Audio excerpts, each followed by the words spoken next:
આપણી ધરતી જ બાપુ એક એવી છે. તમે જો રામદેવજી ક્યાં જન્મ્યા ને ક્યાં વી આવ્યા, મીરાબાઈ ક્યાં જન્મીને ક્યાં વહી આવી, કૃષ્ણ પરમાત્મા ક્યાં જન્મ્યા ને ક્યાં વી આવ્યા. તો આ ઈવડા અહીંયા આવ્યા એટલે કઈક સારું જોઈને આવ્યા છે ને. હવે એમાં આપણે જન્મ્યા છીએ તો આપણે કઈક ભાગ્યશાળી ન કહેવાય. હવે આમાં જો આપણે કોક ના બૂસ મારીએ તો કાનુડા ન ખબર હોય. આ તો પીડા થાય ત્યારે ભજવાની વાત. અખિલ બ્રહ્માંડ નો માલિક કૃષ્ણ પરમાત્મા મથુરાની જેલમાં જન્મ્યો અને વસુદેવ મહારાજ જયારે ગોકુળમાં મૂકવા આવ્યા ને તેથી હારી હારી મેળીઓ વાળા જાકરો આપ્યો તો આયા નહીં આયા નહીં આયા નહીં. અત્યારે બધા પુણ્યમું ભરે. તેથી કોઈ નથી કીધું એક મર્દ નો દીકરો બાપુ આહિર નો દીકરો નંદ બાવા કે વિયાવો જે ઠાકર કરશી થાય. આ વીજળીના ચમકારે મોતી પરોવી લીધું કહેવાય રામ. બાપુ મહાપુરુષો તો તમને મને શબ્દમાં ખૂબ શાન કરી છે.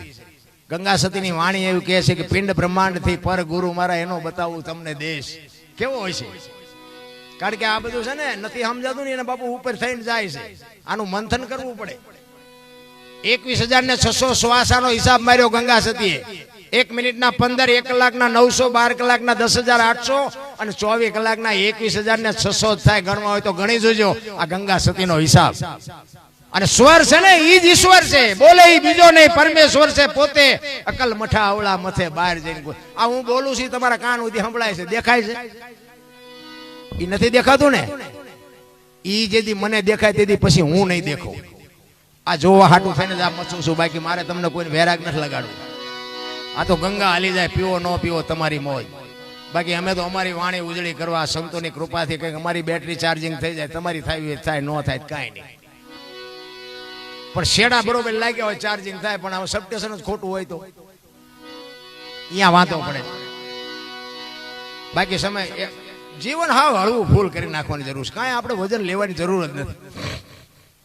હું અહીંથી 4 દી બાપુ બારોબાર ભજનમાં આટા મારું ને તો ઘરે ફોન ન આવે. પછી તમને કદાચ એવું લાગતું કે એની ઘરે જરૂર નહીં હોય, તેમાં ન આવતું, તમે ઈ માનો તી. બાકી એવું કઈ છે નહીં. પણ આપણને ભજનનો એક પ્રેમ છે, ભજનની ભૂખ છે. પછી ભજન સાચું થતું હોય ખોટું થતું હોય તો મારો નાથ જાણે, પણ એવી અમારી વેદના હોય કે એ ભોળિયાનાથ અમે આખી રાત રાડું પડી, એકાદી રાડે મારી સાંભળજે બસ, બીજો અમારો કોઈ હિસાબ નથી. અને આ માં નો એક આત્મો ગયો છે, અમે તો શું એને ભલામણ કરીએ કે પણ એક હાથ જોડીને કહે કે મારા બાપ એને અમને બહુ રોટલા ખવડાવ્યા છે ને જગતને. અરે બાપુ સાધુ તો રાતના 2 વાગે રોટલા ખવડાવે, આપણું બૈરું આપણને ન ખવડાવે. આપણું બૈરું એમ કે રસ્તામાં લોજ નહોતી આવી છે, ઈ સિંગ દાળિયા પીડા ખાઈને હુઈ જાઓ ન કરી દે.